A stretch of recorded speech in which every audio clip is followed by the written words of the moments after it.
Hello दोस्तों, आज मैं आपको दर्शन कराने वाला हूँ त्र्यंबकेश्वर ज्योतिर्लिंग के। ये ज्योतिर्लिंग 12 ज्योतिर्लिंगों में से एक है। यह मंदिर महाराष्ट्र राज्य के जिले नासिक में स्थित है। त्र्यंबकेश्वर मंदिर जाने के लिए हमें सबसे पहले नासिक रोड रेलवे स्टेशन उतरना पड़ेगा। रेलवे स्टेशन से बाहर आप जैसे ही जाएंगे तो बाहर हरी कलर की राज्य परिवहन की बसेस आपको मिल जाएंगी। अगर आप हरी कलर की बसेस से नहीं जाना चाहते हैं तो आप कोई सी भी एक बस या ऑटो लेकर आप नासिक के ओल्ड सीबीएस बस स्टैंड पर जाके लाल कलर की बस ले सकते हैं। वहाँ पे लाल कलर की बसेस त्र्यंबकेश्वर मंदिर के लिए सीधी मिल जाएंगी आपको। मैंने हरी कलर की बसेस ली और वो सबसे पहले हमें सीबीएस बस स्टैंड ले गया, फिर वहाँ से त्र्यंबकेश्वर मंदिर सीधे में चला गया।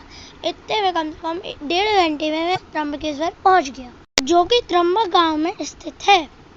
त्र्यंबकेश्वर आप पहुंचने के बाद या तो आप माहेश्वरी भक्त निवास पर रूम ले सकते हैं या फिर गजानन महाराज संस्थान में बहुत अच्छे रूम्स हैं, जो कि मैं वहां रुका था।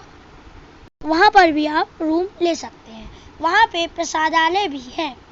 अब आप देखिए गजानन महाराज संस्थान का व्यू।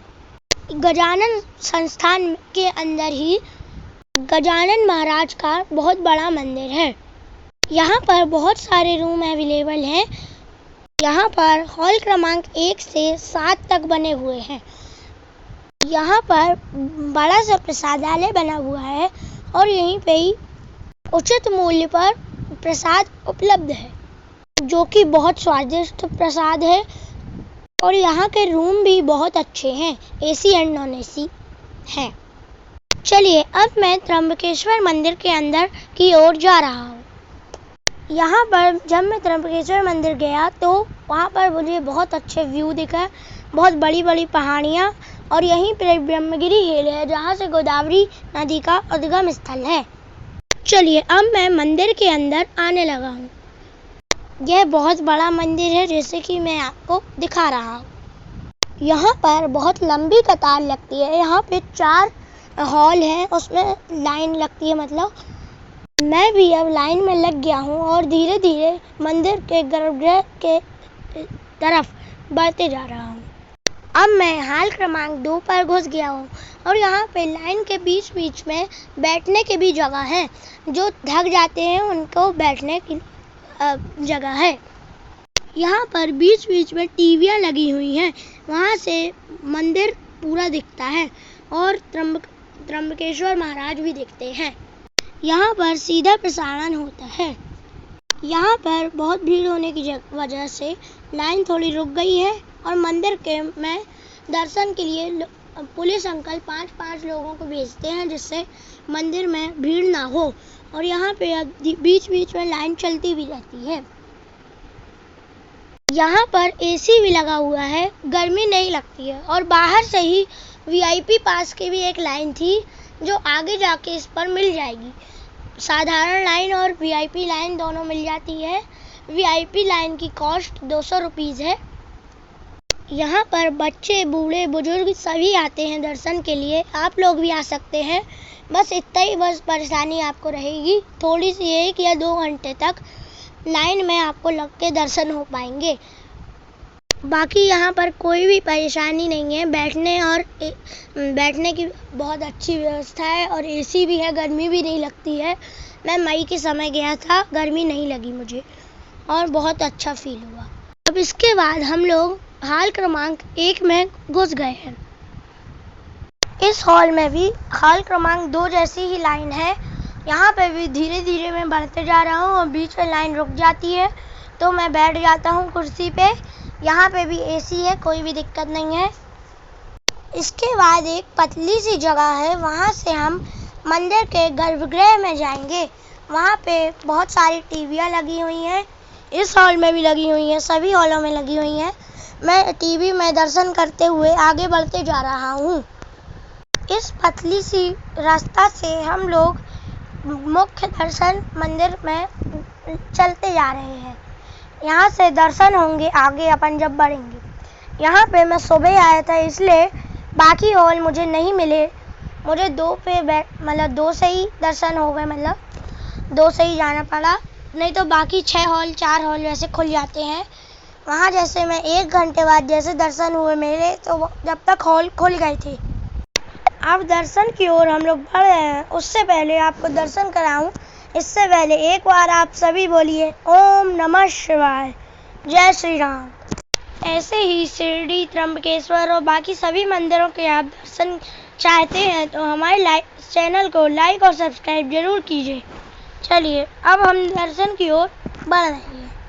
अब आपको मैं बाहर से मंदिर दिखा दे रहा हूँ, फिर त्र्यंबक महाराज के दर्शन के लिए मैं दिखा रहा हूँ उनकी पिंडी। ये देखिए, तो बोलिए ओम नमः शिवाय। जनरली शिवलिंग पर शिव जी ऊपर होते हैं शिवलिंग के, लेकिन इस शिवलिंग में धरती के अंदर है। इस गड्ढे के अंदर 3 लिंग बने हुए हैं सुपारी के आकार के। उन तीनों लिंगों को ब्रह्मा, विष्णु और महेश के रूप में माना जाता है।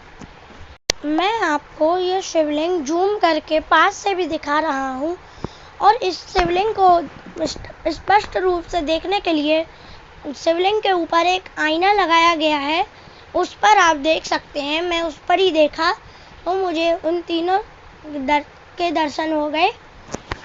यह त्र्यंबकेश्वर मंदिर में त्रिगुणात्मक स्वरूप बना हुआ है।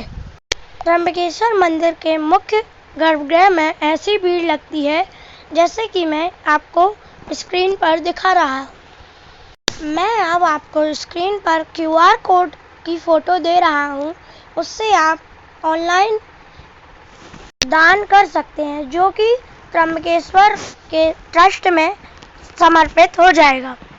इस दान में हमें इनकम टैक्स की छूट भी मिलती है, इसलिए आपको मैं QR कोड दिखा रहा हूँ।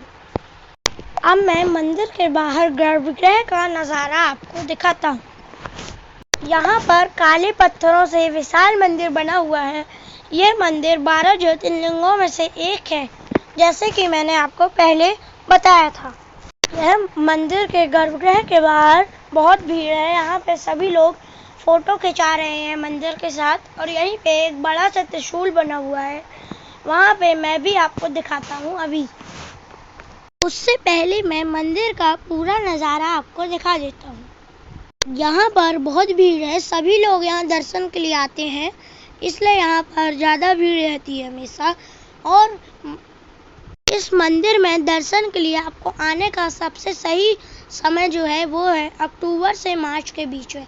मैं तो मई में गया था, इसलिए उतना थोड़ी गर्मी थी, लेकिन हम लोग के समय मौसम सही था, बारिश हुई थी, इसलिए हमें बहुत मज़ा आया। अब आपको स्क्रीन पर त्रिशूल, बड़ा वाला त्रिशूल दिख रहा है, उसी के नीचे मैं अपनी भी फोटो ले रहा हूँ। यहाँ पर सभी लोग फोटो खिंचवाते हैं या लेते हैं और सेल्फी भी लेते हैं। अब मैं गर्भगृह के बाहर पूरा मंदिर दिखा देता हूँ चारों तरफ से। मंदिर के बाहर अब मैं थोड़ी देर में जा रहा हूँ। उसके बाद हम लोग कुशावर्त तीर्थ की ओर जाएंगे। वहाँ पर गुप्त गोदावरी है। ब्रह्मगिरी पहाड़ियों के बाद सीधे गुप्त गोदावरी नदी कुशावर्त तीर्थ पर आई है, वहीं पे हम चलेंगे। अब आपको स्क्रीन पर पीछे ब्रह्मगिरी हिल दिख रही है। कुशावर्त तीर्थ की ओर जाते वक्त हमें लक्ष्मी नारायण मंदिर मिलता है, जो कि मैं आपको स्क्रीन पर दिखा रहा हूँ। कुशावर्त तीर्थ के रास्ते में ही गंगा गोदावरी मंदिर बना हुआ है, जो कि मैं आपको स्क्रीन पर दिखा रहा हूँ।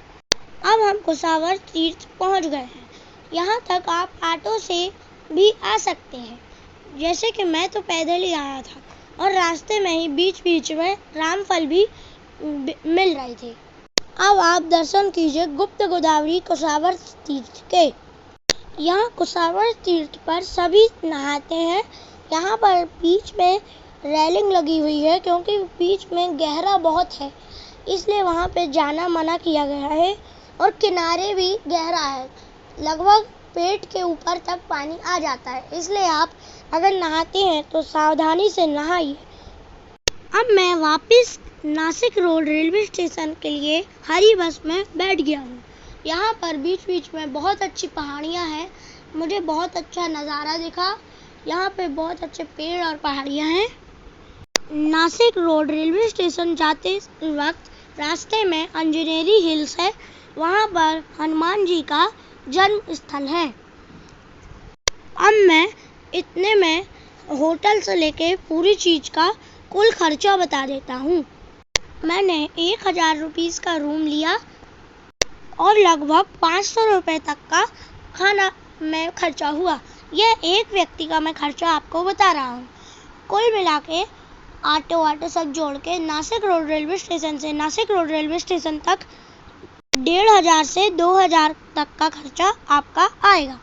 अब आप हमारे चैनल को लाइक और सब्सक्राइब करना मत भूलिएगा। धन्यवाद। ऐसी ही जानकारियों के लिए हमारे चैनल को देखते रहिए। धन्यवाद।